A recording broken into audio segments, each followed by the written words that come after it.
اتنے خراب معاملات چل رہے ہیں گھروں میں، معاملات میں، خرید و فروخت میں، وصیت میں، کچھ پتہ ہی نہیں ہے کسی کا. اس کے بعد جو بدگمانیاں پھیلتی ہیں، لڑائیاں ہوتی ہیں، آپس میں اختلاف ہوتا ہے، گولیاں چلتی ہیں، وہ صرف اس لیے ہوتی ہیں کہ شروع سے معاملات کلیئر بولو بھائی نہیں ہو. میں نکاح پڑھاتا ہوں نا تو مہر کی جگہ خالی ہوتی ہے. میں کہتا ہوں مہر، کہہ رہے ہیں وہ تو ابھی تک ہم نے آپس میں طے ہی نہیں کیا. کیوں طے نہیں کیا بھائی؟ کہہ رہے ہیں وہ جو چاہے لکھ لیں. میں نے کہا ٹھیک ہے، میں 3 کروڑ روپے لکھ رہا ہوں. میں کیا لکھ رہا ہوں بھائی؟ میری شادی تھوڑی ہو رہی ہے جو قاضی صاحب جو چاہے لکھ لیں. لڑکے سے پوچھو، اب لڑکا وہاں شرمندہ، اب لڑکی والے وہاں جو بھی بول دیں وہ کم کراتے ہوئے شرم محسوس کر رہا ہے. اور اگر لڑکے سے پہلے پوچھ لو کتنا تو وہ اتنا تھوڑا بتائے گا کہ اب لڑکی والے بڑھاتے ہوئے شرم محسوس کر رہے ہیں. بھرے مجمع میں لوگ کیا بولیں گے بھائی؟ تو یہ ہے معاملات. یہ تو پہلے سے طے ہونا چاہیے نا کہ مہر کتنا ہونا چاہیے، اور لکھوا لیں نکاح نامے پہ. پہلے مہر، سب سے پہلے کیا لکھوانا ہے؟ مہر. تو معاملات میں لکھت پڑھت اور اس میں صفائی نہیں ہے ہمارے معاشرے میں. وراثت میں تو بہت ہوتا ہے. یہ جو قرآن کی آیت سمجھ میں آئی؟ نبی صلی اللہ علیہ وسلم نے ارشاد فرمایا، صحیح بخاری کی حدیث ہے کہ کسی مسلمان، کسی شخص کے لیے جو آخرت پر ایمان رکھتا ہو، اللہ رسول پہ ایمان رکھتا ہو، یہ حلال نہیں ہے کہ اس کے ذمے کوئی مالی لین دین ہو اور وہ لکھے نہیں اس کو، اور 3 دن گزر جائیں اس پر. مالی لین دین ہو اور 3 دن گزر جائیں اور وہ لکھے نہیں. بتاؤ آپ میں سے کتنے لوگ ہیں جنہوں نے اپنا سارا حساب و کتاب لکھا ہوا ہے اور اسے اپڈیٹ کرتے رہتے ہیں؟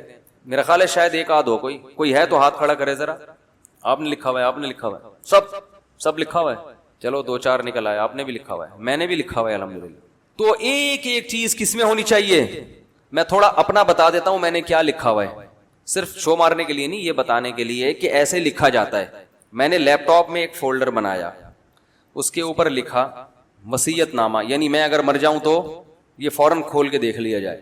اس میں اپنے گھروں میں جو کچھ سامان ہے ان میں کون سا میرا ذاتی ہے، کون سا گھر والوں کا ہے، وہ لکھا ہوا ہے. باہر یہ سمجھ میں اگر مر گیا تو پتا ہونا چاہیے کہ کس مال میں وراثت جاری ہوگی اور کون سا مال میرا نہیں، کیونکہ اس میں بدگمانی ہو سکتی ہے. یہ لکھا ہوا ہے میں نے. میرے ذمے کسی کا کوئی لین دین ہے، مہر کی مد میں ہو یا کسی بھی مد میں ہو، وہ سارا لکھا ہوا ہے کہ کیا میں پے کر چکا ہوں اور کتنا میرے ذمے بولو بھائی باقی ہے. بینک میں جو رقم پڑی ہوئی ہے اس رقم میں پوری ڈیٹیل میں ایک ایک چیز لکھی ہوئی ہے. اس میں کتنی زکوٰۃ کی ہے، میں مر جاؤں تو یہ کس کو دینی ہے، یہ بھی لکھا ہوا ہے. کتنا نفلی صدقہ ہے، میں مر جاؤں تو وہ کس کے ہاتھ میں پہنچانی ہے، یہ بھی لکھا ہوا ہے. کتنی رقم ایسی ہے جو اس کے علاوہ کسی اور مد میں ہے، مثلا کسی نے ویسے ہی بھیجی تھی کہ فلاں وسیم بھائی کو پہنچا دینا، اور وہ ابھی میں نے نکالی نہیں اور میں مر گیا، تو یہ فلاں شخص کی ہے جو امانت ہے، اور اس امانت کو اس نمبر پہ بولو نا بھائی پہنچا دینا ہے. اور یہ بھی اس میں، اور میری ذاتی کتنی ہے جس میں وراثت جاری ہوگی، یہ بھی. اب بینک میں تو رقم اوپر نیچے ہوتی رہتی ہے نا ہر وقت، کب تک بیٹھ کے لکھتے رہو گے؟ نہیں آ رہا بھائی آپ کو سوال پیدا ہوگا کہ یہ تو روزانہ رقمیں آتی جاتی رہتی ہیں، کیا صبح سے شام بیٹھ کے یہی کرتے رہیں گے؟ بھائی وہ تو ہر وقت وہ سارا چینج ہوتا رہتا ہے نا. بھائی کوئی رقم آ رہی ہے، کوئی جا رہی ہے، تو وہ ایسے چینج ہوتا رہتا ہے کہ اس کے لیے ایک الگ پیج بنایا ہوا ہے. میں نے ایک الگ پیج بنایا ہوا ہے، اس پیج پہ ڈیٹ لکھی ہوئی ہے اور اس میں لکھا ہوا ہے ٹوٹل بیلنس فلاں تاریخ کو بینک میں اتنا ہے، اس میں سے زکوٰۃ اتنی جو فلاں کو دینی، فلاں اتنا یہ بھی. اب زکوٰۃ میں سے جو پیسے مائنس ہوں گے وہ میں جیسے ہی کسی کو چیک کاٹ کے دیتا ہوں نا، فوراً وہاں سے لیپ ٹاپ پہ کیا کرتا ہوں اس کو مائنس، اور وہ سنک ہو کے خود بخود گوگل ڈرائیو پہ بولو نا بھائی سیو ہو جاتا ہے. یہ ہو نہیں سکتا کہ میں نے کسی کو چیک کاٹ کے دیا ہو اور وہ وہاں سے مائنس اسی وقت نہ کیا ہو. نہیں آ رہی بات؟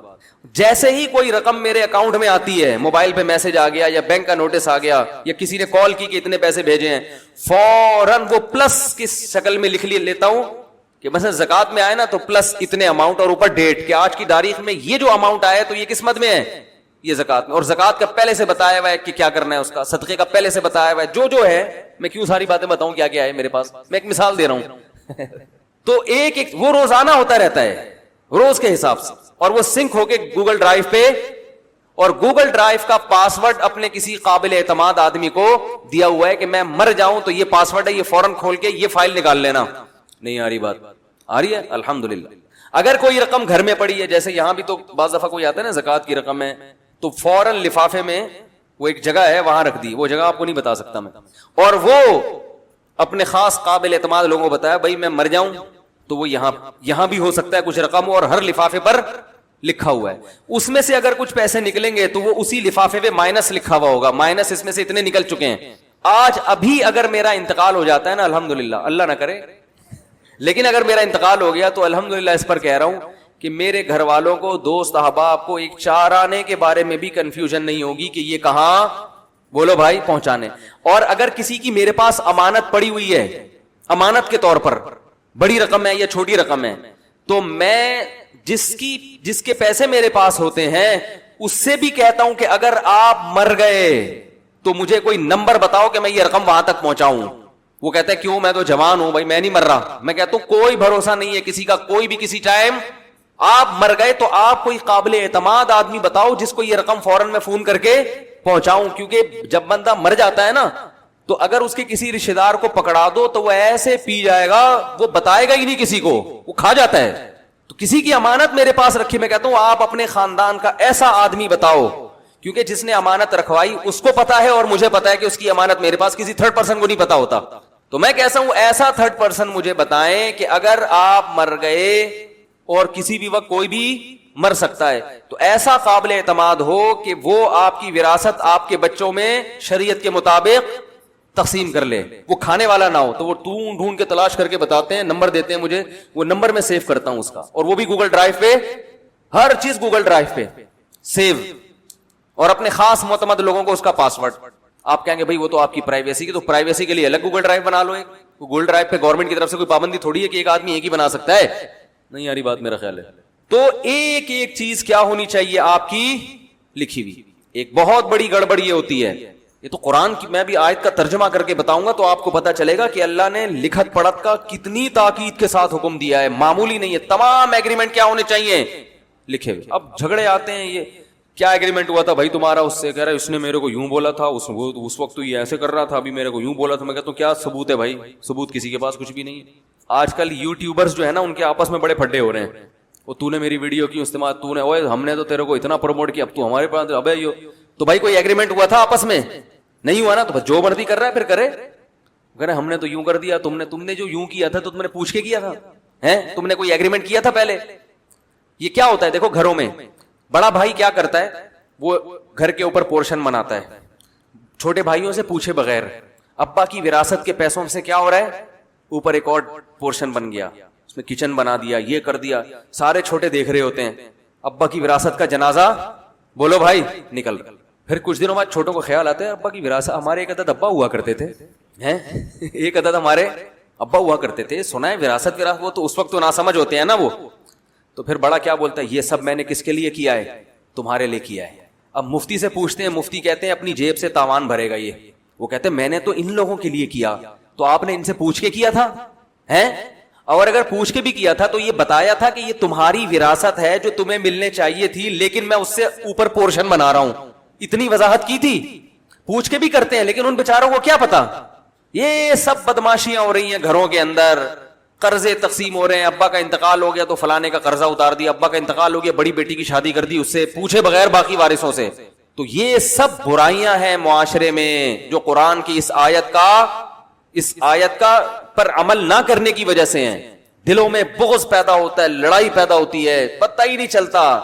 کئی لوگ ایسے آج مر جائے نا تو کسی کو پتہ ہی نہیں ہے کہ یہ کس کا کتنا قرضہ ہے. قرض خواہ کھڑے ہوتے ہیں, کچھ جھوٹے بھی آئے ہوئے ہوتے ہیں لین لگا کے, کوئی دستاویز ہی نہیں ہے, کچھ ہے ہی نہیں کسی کے پاس. تو آج جانے کے بعد سب سے پہلا کام کیا کرنا ہے, ایک ایک چیز کو لکھنا ہے. اور ایک اور بات یہ بھی کہ والد محترم کا بزنس ہوتا ہے جو انہوں نے پان کی دکان سے شروع کیا, اور آج اللہ کا شکر ہے گٹکے کے کنٹینر ان کے پوری دنیا میں جا رہے ہیں. ایک مثال دے رہا ہوں. اب کیا ہوتا ہے کہ چھوٹے جیسے جیسے بیٹے جوان ہوتے ہیں وہ بھی ابا کے ساتھ بزنس میں شریک ہونا شروع, وہ بھی بیٹھ گئے. تو ہوتے ہوتے کاروبار کہاں سے کہاں پہنچ گیا, ابا بوڑھے ہو کر گھر میں بیٹھ گئے اور سارا کاروبار کس نے سنبھال لیا, بیٹوں نے. اب ابا کا انا للہ و انا الیہ راجعون ہو گیا. اب بیٹے کہتے ہیں سارا بزنس کس کا ہے؟ ہمارا، کیونکہ ہم نے پروموٹ کیا، سارا دن تو ہم بیٹھتے تھے. چھوٹا بھائی جو بیچارہ آج تک بیٹھا نہیں، وہ کہے گا بھائی ابا کی وراثت ہے مجھے دو، تو پتہ ہی نہیں چل رہا ہوتا. ایک صاحب میرے پاس آئے، کہنے لگے کہ وہ دیندار تھے، ان کو خیال ہوا کہ چلو میں اپنی زندگی میں ہی پوچھ لوں کسی مفتی سے کہ میں مرا تھا یہ بزنس ملے گا کس کو. تو وہ میرے پاس آئے، کہنے لگے مفتی صاحب میرے بیٹے نے میرے کاروبار کو زمین سے کہاں تک پہنچا دیا؟ آسمان. بہت ترقی دی ہے، تو میرے مرنے کے بعد اس کو اس میں سے کیا ملے گا؟ میں نے کہا اس کو صرف ثواب ملے گا، اس کے علاوہ بولو بھائی کچھ نہیں ملے گا. کہہ رہے ہیں کیوں؟ میں نے کہا اس لیے کہ پیسہ کس کا تھا؟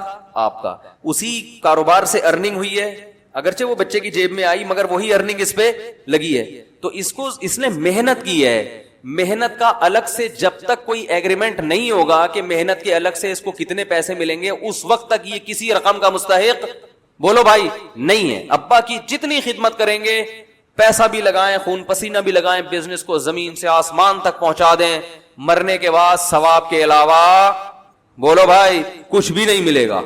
جب میرا یہ بیان بہت سے لوگوں میں گیا تو بہت سے بیٹوں کو خیال آیا کہ یار اگر صرف ثواب ہی مل رہا ہے تو ہم پاگل ہیں یار سارا دن وہ جو دوسرا بھائی ہے ہمارا، وہ تو ایک دھیلا بھی ایک دن بھی دکان میں نہیں بیٹھتا، اور کمبخت وہ سارا اس کو بھی اتنا ہی ملے گا جتنا ہمیں.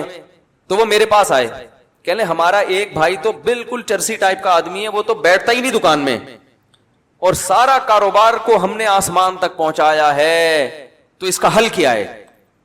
میں نے کہا اس کا حل یہ ہے، ابھی ابا زندہ ہے؟ انہوں نے کہا زندہ ہے. میں نے کہا ابھی حل ہو سکتا ہے، ابا کو بلاؤ، ابا کو بولو کہ یہ سارا کاروبار کس کے نام کر دیں؟ ان دو بیٹوں کے نام کر دیں جو کاروبار کو بولو بھائی رن کر رہے ہیں، کیونکہ باقی کچھ بھی نہیں کر رہے. رہا یہ مسئلہ کہ بیٹیاں بیچاری کیا ہوں گی، تو کچھ حصہ ابھی سے بیٹیوں کو دے دیں، اور خود کیا کریں زیرو ہو کے، کیونکہ بوڑھے ہو گئے ہیں بچے ماشاءاللہ ان کے دیندار تھے، سنبھال لیں گے. یا بیٹیوں کے لیے کوئی وصیت تو خیر نہیں لکھ سکتے اولاد کے لیے، تو باقی یہ کہ جب مریں گے تو جو بچے گا اس میں سب کو برابر ملے گا. تو بہتر یہی ہے کہ بیٹیوں کو ابھی سے کچھ گفٹ دے دیں، تحفے میں دے دیں کچھ، تاکہ وہ ایسا نہ ہو کہ بالکل ہی محروم ہو جائیں. اور وہ جو مکھنچو پڑا رہتا ہے، تو پھر جب آپ دنیا سے جائیں گے تو اس کو صبر کے ثواب کے علاوہ پہلے تو ان کو صرف ثواب مل رہا تھا نا، اب وہ جو کسی کام کا نہیں ہے، ثواب کس کے کھاتے میں چلا جائے گا بولو بھائی اس کے. وہ جب ابا دنیا سے جائیں گے تو ابا سب کچھ پہلے ہی دے چکے ہوں گے، بزنس سارا بیٹوں کو دے چکے ہیں، باقی جو بچا بیٹیوں کو دے چکا. وہ جو ہر وقت صلواتیں سنتا رہتا تھا، کسی کام کا نہیں تھا، تو جب وراثت ہی باقی نہیں بچے گی تو اب ثواب کس کے حصے میں چلا جائے گا؟ پہلے ان محنت والوں کو صرف ثواب مل رہا تھا، اب ثواب کس کو ملے گا؟ تو یہ ایک طریقہ ہے جو ان لوگوں کے لیے جو نالائق بیٹے بھی ہوتے ہیں جن کے. تو یہ سب دنیا میں پہلے علماء کرام کی موجودگی میں حل کرا لیا کریں مسائل، کہ بھائی کیا کس کو کیا ملے گا اور کیوں ملے گا، کیسے ملے گا. اور اس میں ایک اہم بات یہ بھی ہے کہ دنیا میں جب آپ کسی کو کوئی چیز گفٹ کرتے ہیں تو محض نام کر دینا کافی نہیں ہے، ہینڈ اوور کرنا ضروری ہے. یہ بھی ایک اہم مسئلہ ہے کہ یاد، جیسے میری یہ پگڑی ہے، میں نے ان سے کہا قاری صاحب میں نے یہ پگڑی آپ کو گفٹ کر دی، تو گفٹ ہوئی نہیں ہے جب تک میں ان کو پکڑا کے ان کے ہاتھ میں نہ دے دوں. قبضہ کرنا تحفے میں کیا ہے بولو؟ تحفہ جب آپ کسی کو دیتے ہیں تو قبضہ اس میں ضروری، اور ہر چیز کا قبضہ اس کے اور حصی قبضہ، یعنی عملی طور پر قبضہ. میں پگڑی ان کے نام بھی کر دوں گا تو نہیں ہوگی، اسٹیمپ پیپر پہ بھی لکھ کے دو، جب تک ہینڈ اوور نہیں کروں گا ہاتھ میں نہیں آئے گی، قبضہ نہیں ہوگا. تو پراپرٹی کا بھی ایسا ہی ہے کہ جب آپ پراپرٹی کسی کو گفٹ کرتے ہیں یا کاروبار کسی کو گفٹ کرتے ہیں تو صرف نام اس کے کروا دینا کافی نہیں ہے، پورا کاروبار اٹھا کے اس کو پکڑانا پڑے گا. دکان ہے تو چابیاں دینی پڑیں گی، یہ ہینڈ اوور، یہ لو تمہارا، اب میں آؤں گا چائے پینے کے لیے یہاں پہ. ہینڈ اوور کرنا ضروری ہے. تو گھر میں بھی باپ بعض دفعہ ایک بیٹے کے نام گھر کر دیتا ہے. یہ مائک کی آواز صحیح نہیں ہے نا؟ نہیں ہے نا صحیح؟ تراوی میں بھی ٹینشن ہو رہی ہے، اتنی آواز گونج رہی ہے، اس کو صحیح کریں یار. ابا کیا کرتے ہیں، بیٹے کو گھر گفٹ میں دے دیا یا بیٹی کو گفٹ میں دے دیا، تو ایسے دے دینا کافی نہیں ہے، مکمل قبضہ دینا پڑے گا گھر پہ. اور مکمل قبضہ کیسے ہوتا ہے؟ یا تو سامان، اس کی گونج کم کریں بھائی، یہ جو گونج رہی ہے نا آواز اتنی، یہ کم کریں. یا تو سامان سمیت گھر گفٹ کر دیں اور خود باہر نکل جائیں تھوڑی دیر کے لیے، یا سامان اگر نہیں دے رہے ہیں تو سامان سارا اپنا باہر نکالنا پڑے گا اور پھر گھر کس کو پکڑانا پڑے گا؟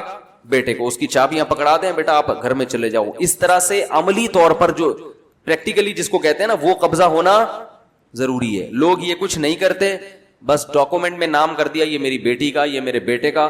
پھر جب وہ مفتیان کرام کے پاس جاتا ہے, وہ کہتے ہیں یہ آپ کا نہیں ہے, اس میں وراثت جاری ہوگی, تو پھر آپس میں کیا ہوتا ہے؟ لڑائی ہوتی ہے. پھر مفتیوں کے کوئی جس کو جو ہے نا گھر جس کے کو مل رہا ہوتا ہے, اس کو مفتیوں کا فتویٰ بہت اچھا مل رہا ہوتا ہے, جس کو نہیں مل رہا ہوتا وہ کہتے ہیں یہ مفتی لوگ پتہ نہیں یہ اپنی مرضی کے فتوے دیتے رہتے ہیں بیٹھ کے. تو ہینڈ اوور کرنا ضروری. تو مالی معاملات میں اسلام نے بہت تاکید سے حکم دیا ہے کہ ہر چیز کی لکھت پڑھت, بولو بھائی, ہونی. ہاں چھوٹے موٹے معاملات جو دن اور رات ہوتے رہتے ہیں, دکان سے گئے یار ایک میٹھا پان لگا کے دے یار, اس نے پان لگا کے جیب میں ہاتھ ڈالا, پیسے ہی نہیں ہے, تو اب یہ نہیں کہ اسٹیمپ پیپر لینے جا رہا ہے وہ کہ یار 10 روپے کے پان کا کیا کرو کہ میں نے تمہیں 10 روپے دینے ہیں کل, اور 2 گواہ بھی لے کر آوے ہیں. چھوٹی موٹی چیزیں 10 15 20 روپے, اس میں لکھت پڑھ ضروری نہیں ہے. تو یہ ایک بہت اہم ترین آیت ہے سورہ بقرہ کی, جس پر لوگ عمل نہیں کرتے, اور اللہ نے اس کی بہت تاکید کی ہے. تمام معاملات کیسے ہونے چاہیے. اور یہ بھی ایک بات بتاؤ, میاں بیوی کے جو جھگڑے ہوتے ہیں نا, جب ان میں صلح ہوتی ہے اور پھر کچھ شرائط طے ہوتی ہیں, تو ان کو بھی ریٹرن میں لانا ضروری ہے. کئی کیسز ایسے آئے ہیں, شرائط طے ہو گئی, آپس میں چلے گئے, وہ بھول گئے, پھر وہ کیا ہے, یا کسی کو اپنی والی یاد ہے, اپنے اوپر جو شرطیں تھیں وہ یاد نہیں رہتی. وہ بھی صلح کا بھی اصول کیا ہے, جو ہوگا بھائی یہ ہے, اس کے مطابق طے ہوگا. تو ہر چیز جو بھی اہم ضروری چیزیں ہیں وہ کس میں ہونی چاہیے؟ ریٹرن میں. اور یہ یاد رکھیں کہ لوگ کیا کرتے ہیں, آپس میں بہن بھائیوں میں جو معاملات ہوتے ہیں اس کو ریٹرن میں نہیں لے کر آتے, حالانکہ اس کو ریٹرن میں لانا زیادہ ضروری, کیونکہ رشتے یہاں سے ٹوٹتے ہیں. غیر کے ساتھ لڑائی ہو جائے یہ اتنی بری نہیں ہے, اپنوں کے ساتھ لڑائیاں ہو جانا, بولو بھائی, بہت برا عمل ہے. میرے پاس کئی لوگ آتے ہیں کہ جی وہ ابا کی وراثت تقسیم ہوئی, یہ چیز مشترک ہے. میں نے کہا بابا مشترک نہیں رکھنا بڑا, مشترک میں یہ ہوگا کہ ایک گھر میں سب مشترک رہیں گے, دوسرا کچھ بھی کام کرے گا تو اس کو کھلے گا, یہ بولے گا یہ نل کا یہاں کیوں لگا رہا ہے, میرے لحاظ سے تو یہ نل کا ٹھیک نہیں ہے. وہ کہے گا تیرے باپ کا گھر ہے, میرا بھی تو ہے اس میں حصہ. تو پھڈے وڈے, تو بہتر ہے کہ تمیز سے الگ الگ رہو اور دل کو آپس میں جوڑ کے رکھو, اور خود فزیکلی جڑ کے رہو گے, دل آپس میں ٹوٹے رہیں گے, یہ چیز نقصان دہ. اور ایک ظلم یہ بھی ہوتا ہے کہ ابا کے مرنے کے بعد اکثر امائیں یہ کرتی ہیں کہ ابا کی وراثت سے بیٹیوں کی شادیاں کرنے لگتی ہیں. وہ ابا کی وراثت سے کیا کرتی ہیں؟ بیٹیوں کی شادی. بیٹے اپنا حصہ مانگے تو اماں غیرت دلاتی ہیں, دودھ نہیں بخشوں گی اور تیری بیٹیاں ہو وہاں ہو, یہ سب ہو جاتا ہے. تو آپ کو وراثت تقسیم کرنی پڑے گی. پھر بھائیوں کو چاہیے وہ مل جل کے اپنی بہن کا خیال کریں. اول تو لڑکی کی شادی پہ تو کوئی خرچہ ہے ہی نہیں, لیکن چلو معاشرہ کروا رہا ہے تو پھر یہ, لیکن وراثت میں سے کوئی بھی حصہ کسی کے لیے نہیں رکھا جاتا. تو بعض مائیں تو بیٹیوں کے لیے کرتی ہیں, بعض بیٹیوں پہ ظلم کرتی ہیں کہ بیٹیوں کو دینے نہیں دیتی. وہ کہتی ہیں بیٹوں کا ہے, بیٹیاں وہ تو اپنے گھر کی ہو گئی. جو اپنے گھر کی ہو یا نہ ہو, کروڑ پتی ہو یا غریب ہو, وراثت میں اس کو حصہ اتنا ہی ملے گا جتنا غریب کو ملے گا, اور ملے گا. سمجھ رہے ہیں کہ نہیں سمجھ رہے؟ اور بیوی کو ملے گا, بہنوئی کو نہیں آ رہی بات, بہن کو ملے گا, بہنوئی کو. یہ بھی گڑبڑ ہوتی ہے, بہن کا حصہ بہنوئی مانگنے آ رہا ہوتا ہے, دے میری بیوی کا حصہ. او بھائی تیرا تھوڑی ہے. تو بہن کو جب وراثت دینی ہو چپکے سے بلاؤ, چیک پکڑا دو, بولو پتلی گلی سے نکلو, بھیا کو پتا, یعنی آپ کے بھیا, ٹھیک ہے نا, جو بہنوئی ہیں ان کو پتا نہ چلے. بہت کم شریف قسم کے بہنوئی مارکیٹ میں پائے جاتے ہیں کہ جو بیوی کی وراثت ملے تو بڑے خوش ہوتے ہیں اور کہتے ہیں بیگم چلو اچھا ہوا اللہ نے تمہیں بھی, ورنہ وہ ہوتا یہ ہے اکثر و بیشتر کہ بیگم سے کہتے ہیں مجھے دے دو, میں بزنس میں لگانا چاہتا ہوں. اور لینے کے بعد پھر آج کل لوگ چنگیز خان کے ساتھ اگر کوئی شرکت کا معاملہ ہو نا, اس کو پروفٹ نہیں دیتے, بیوی کو کون دے گا پروفٹ؟ قرآن کے الفاظ ہیں وَإِنَّ كَثِيرًا مِّنَ الْخُلَطَاءِ لَيَبْغِي بَعْضُهُمْ بَعْضًا. پارٹنرشپ پہ جب بھی کوئی کام کرو گے, قرآن کہہ رہا ہے اکثر پارٹنر ظلم کرتے ہیں. یہ قرآن کے الفاظ ہیں, اور تجربہ آپ لوگوں کا مجھ سے زیادہ ہوگا. پارٹنرشپ پہ جب بھی چلو گے تو معاملہ کیا ہوگا؟ خراب. وہ شو ہی نہیں کرے گا پروفٹ کتنا ہو رہا ہے. آپ نے کسی کو پیسے دے دیے اور دکان پہ بٹھا دیا, کب بزنس کرو, وہ کوشش کرے گا پروفٹ کم سے کم, وہ بتائے گا ہی نہیں. تو جب وہ آپ جو اجنبی ہو جس سے اس کو ڈر بھی ہے, تو بیوی تو آپ کے ماتحت ہوتی ہے تو بیچاری کمزور ہوتی ہے نا, وہ تو زیادہ آنکھیں دکھائے گی تو آپ طلاق کی دھمکیاں دے دو گے اس کو. بھائی غلط کہہ رہا ہوں صحیح کہہ رہا ہوں؟ تو اس لیے بیگم کے ساتھ اگر کاروبار کرنا ہے بہت برکت ہوتی ہے اس میں, لیکن اس کے لیے شرافت حد سے زیادہ ہونی چاہیے. ایسا شریف ہو جو آرڈر پہ بنوایا گیا ہو، ایسا شریف بہنوئی بہت ہی نیک آدمی ہوگا جو بیگم کے ساتھ معاملات میں، بولو بھائی، کیونکہ بیوی شوہر کا کچھ بگاڑ نہیں سکتی، اس کو نہیں دو گے تو وہ تو طلاق کی دھمکیاں دیتے ہیں نا. تو اس لیے بہت ہی کوئی کوٹ کوٹ کے کسی میں نیکی بھری ہوئی ہے اور آرڈر پہ باقاعدہ بنوایا گیا ہے ایسا نیک آدمی.